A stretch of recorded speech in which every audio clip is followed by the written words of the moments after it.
Let me begin with a question that touches the very core of male vitality. Have you mistakenly concluded that the absence of that morning erection, that unmistakable sign that your body's engine is running, is proof that you've definitively lost your potency? Do you feel that this part of your identity has retired, leaving you with a sense of resignation or, worse, failure? This belief is the first major obstacle we must remove. It's a painful and very common mistake. I'm Dr. Elena Castillo, and for decades I've supported wonderful, strong, and experienced men at this very stage of life. The loss of morning vitality isn't just a physical issue. It's a blow to confidence, to a sense of masculinity, and to the emotional connection with their partner. But I'm here to share a liberating truth. Your body isn't broken down, nor is it a lost cause. In most men over 60, the absence of morning vitality isn't a sign of collapse, but rather an indication that the sensitive nerve and vascular switches that feed that area are simply dormant or overloaded with tension. It's as if the power supply has been gently cut off. The problem isn't the light bulb, it's the switch. My mission today is to restore that vitality and confidence without resorting to expensive pills or unrealistic promises. We'll do this using the map of your own body. Today, I'll show you how to press two key points, two vital valves that act as the reset button, reactivating that life force in just 5 minutes a day. And the key to understanding this, gentlemen, is to see the body as an interconnected energy system, not a machine of separate parts. Think of the trunk of a tree. If the bark is too tight, the flow of nutrients to the upper branches is reduced. The same is true for male vitality. The tension that builds up throughout the day, whether it's office stress, financial worries, or simply sitting for long periods, doesn't disappear when you sleep. It anchors itself in what we call the nerve center of your body, the base of the spine, the lower back, and the pelvic floor. When this region is constantly tense or gripped, two crucial things happen. First, the sympathetic nervous system, our fight-or-flight response, remains active, even when you're resting.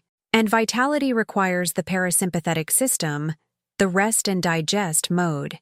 If your body perceives a constant emergency, stress, the brain, very cleverly, diverts energy and blood flow from functions it considers secondary, such as nighttime renewal. The message is clear.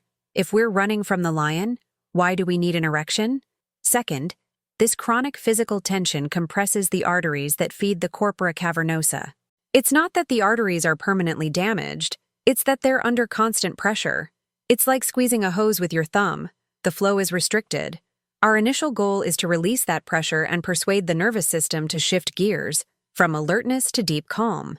Let's begin with the first vital valve, the most important for this nervous reset, the lumbar and pelvic release valve. This technique requires not strength, but gentleness and awareness, and will only take 2 minutes.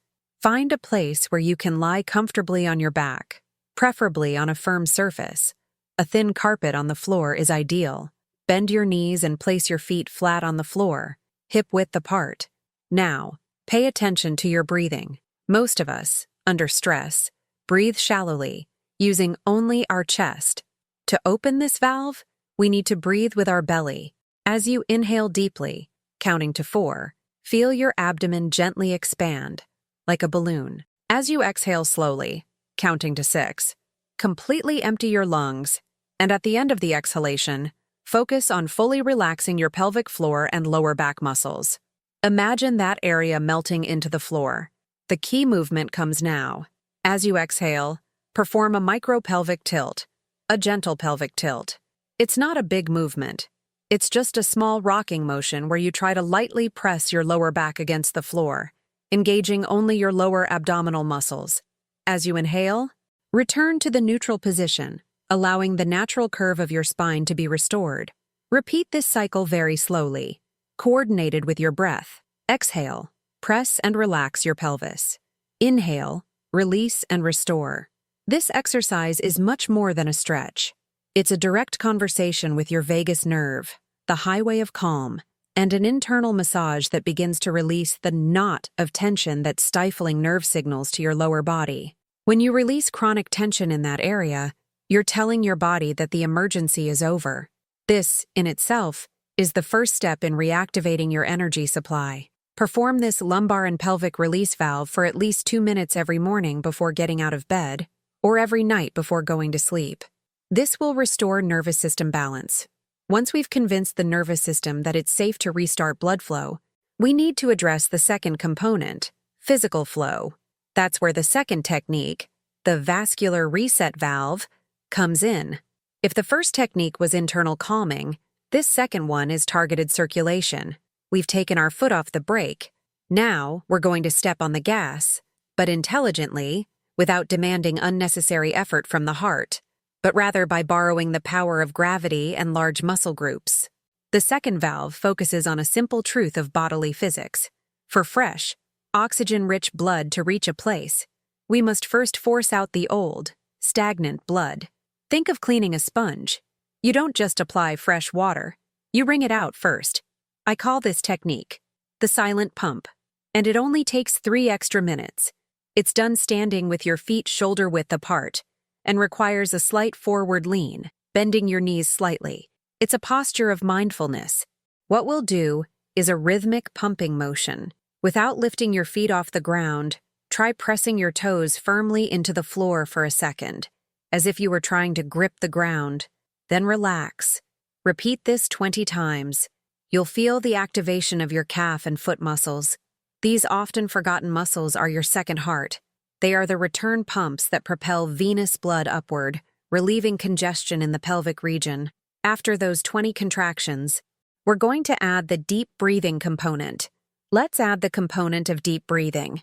As you inhale, mentally count to 4. Allow your abdomen to expand gently. We're looking for deep breathing that moves the diaphragm, not just the chest. As you exhale, count slowly to 6. Feel your abdomen contract and, crucially, connect that exhalation with activating your feet. Press your toes into the ground, but only for an instant, and then release. Repeat this sequence 10 more times. Inhale deeply, relaxing your entire lower body. Exhale slowly, squeeze your feet together, and feel your calves contract. What you're doing creates an incredible synergy, a true vascular massage. Your calves are acting as the peripheral muscle pump, pushing the blood upwards. Meanwhile, diaphragmatic breathing, what physiologists call thoracic pumping, is creating a vacuum that helps suction that congested venous blood out of the pelvic region. It's a silent, internal cleansing process that optimizes venous return and relieves stagnant pressure. If we only focused on sending fresh blood, the arterial inflow, but the outflow route was congested, the system would simply become overloaded. By optimizing venous return, we create the necessary space for the vital arterial flow to be robust and unobstructed the next time. Now that we have established this vascular return circuit, it is time to integrate the heart of the practice. Root release. Remember that the perineum, the root of life, is the intersection of vital nerves, including the pudendal nerve and key blood vessels.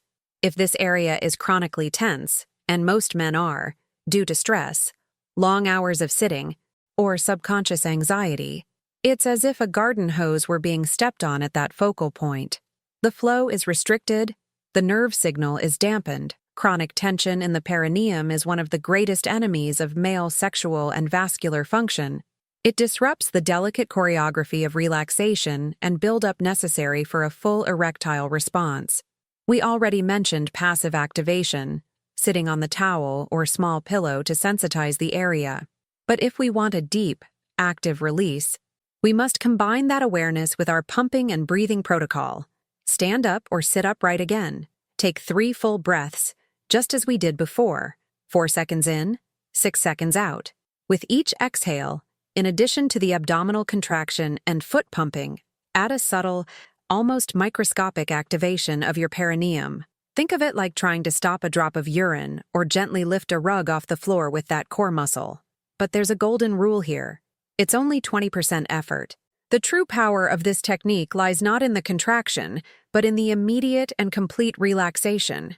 As you inhale, you must fully release that point. Allow the perineum to soften, to sink slightly. Many men are experts at tensing almost any muscle in their body, but they've forgotten how to actively, intentionally relax them. And in the realm of pelvic function, the ability to release that deep tension is what opens the floodgates of circulation and allows nerve signals to travel unobstructed. When you are anxious, stressed, or in performance mode, your nervous system automatically tenses your jaw, shoulders, and, very significantly, your root. This is a primitive protective reflex that diverts energy and blood from reproductive function to the extremities, ready to run or fight. By making the conscious decision to relax and release this root, especially with the help of deep breathing, you send a powerful and clear signal to your autonomic nervous system.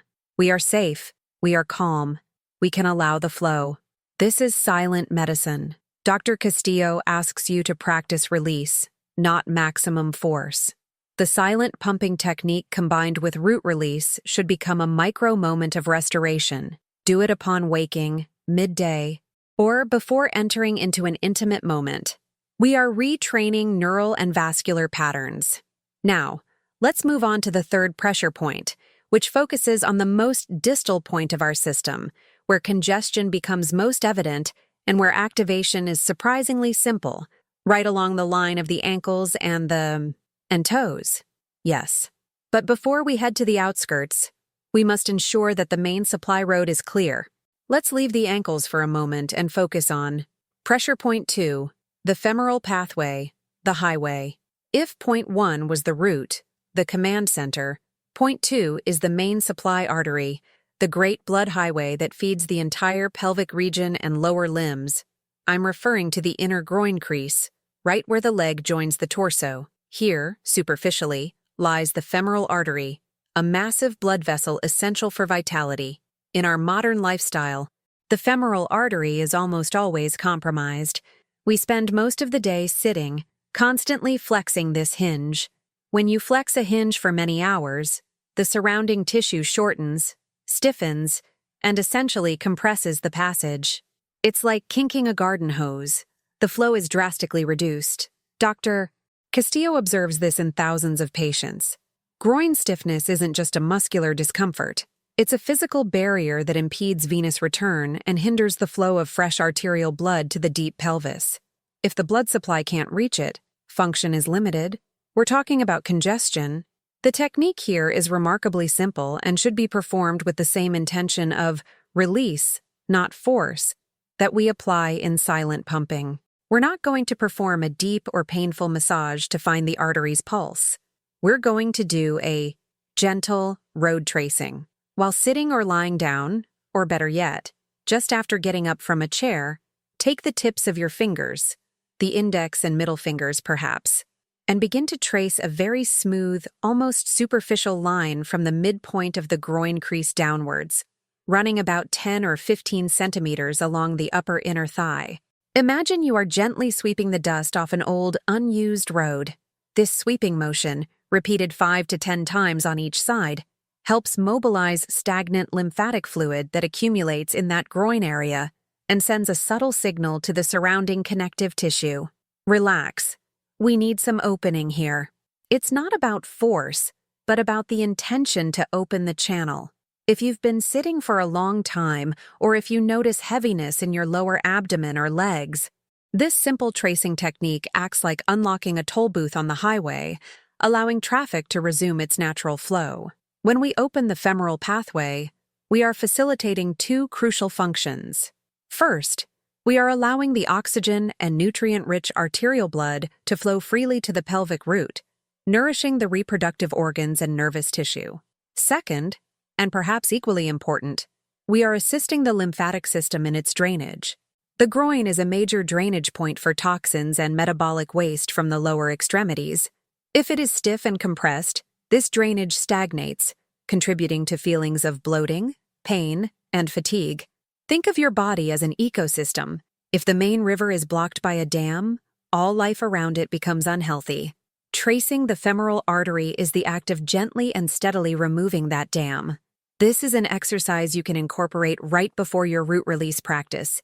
As a preamble, preparing the way. First, we open the highway. Then, we activate the silent pump and release the root. Sit down right now and try it. If you've been at your desk, you'll notice that the skin and tissue in that area are cooler or tighter than they should be. The sensation of a subtle warmth returning to the area, a slight throbbing, is confirmation that you've successfully restored communication. To restore communication, it is an indication that the flow, albeit subtly, has been reestablished. Yes, that warmth is proof that your body responds immediately to focused attention, but deep well-being, the kind that sustains the root's vitality long-term, isn't built solely by releasing knots and blockages. It requires daily foundations. It requires habits that work silently at the cellular level to optimize every physiological process. Today, I want to share the daily support triad that I recommend to all my patients. These are 3 simple pillars that, when consistently integrated, act as insurance against stagnation and fatigue, strengthening the system from the inside out. The first habit is deep abdominal breathing, held for 5 minutes. It's not just about finding a moment of calm, it's about inducing a specific and powerful biochemical response. When you sit, lie down, and direct your breath deeply into your diaphragm, you not only gently massage your internal organs and solar plexus, but you also trigger the release of a fundamental molecule, nitric oxide. Think of nitric oxide as your body's master vasodilator. It's a chemical signal that relaxes the inner walls of your arteries and arterioles. When this happens, the vessels widen and blood can flow with less resistance, delivering oxygen and nutrients more efficiently to every part of your body, including that deep, often neglected pelvic region. 5 minutes of slow, conscious breathing, using the prolonged exhalation technique, counting the exhalation twice as long as the inhalation, for example, 3 seconds to inhale, 6 to exhale, and you are flooding your system with this molecule of peace and circulatory efficiency.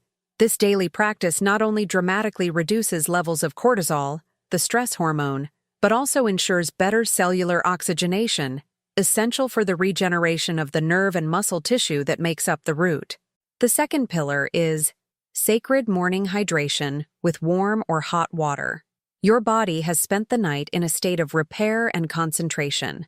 During sleep, we process metabolic waste, and if you haven't drunk water in 8 hours, your blood, lymph, and interstitial fluids are thicker than normal, like cold honey. A large glass of warm or hot water immediately upon waking acts as a switch to jumpstart your system. The gentle warmth helps reduce the viscosity of bodily fluids. It instantly improves circulation and aids in the first phase of detoxification. If you are one of those people who wake up feeling sluggish or stiff, this simple act of drinking warm water is a tremendous benefit to your circulatory and digestive systems. In addition, warm water gently stimulates bowel movements, peristalsis. Awakening the digestive tract in this way prevents stagnation and ensures the body can clear the toxins that were prepared for elimination overnight. If you immediately reach for caffeine, I encourage you to try this. Warm water first.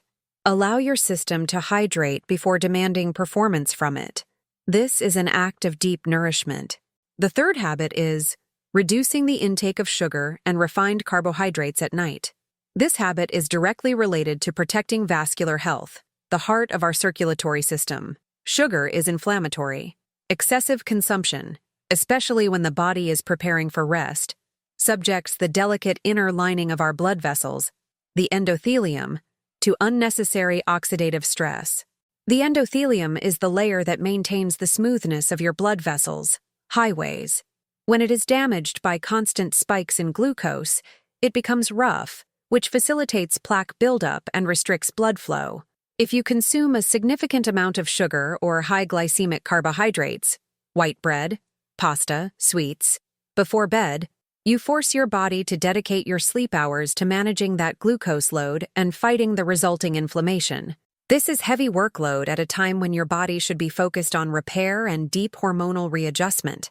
By reducing sugar intake at dinner and in the hours before bed, we're giving our bodies license to focus all their nighttime energy on healing, tissue repair, and hormonal optimization. We're protecting the integrity of those blood vessels that carry nutrients and oxygen to the very foundation of our vitality. Think of this not as a diet, but as an act of protection and respect for your body's internal infrastructure. We've covered 3 fundamental pillars for lasting vitality: managing the impact of chronic stress that silently wears us down, prioritizing restorative sleep as our best internal medicine, and protecting the health of your blood vessels by avoiding refined sugar at night.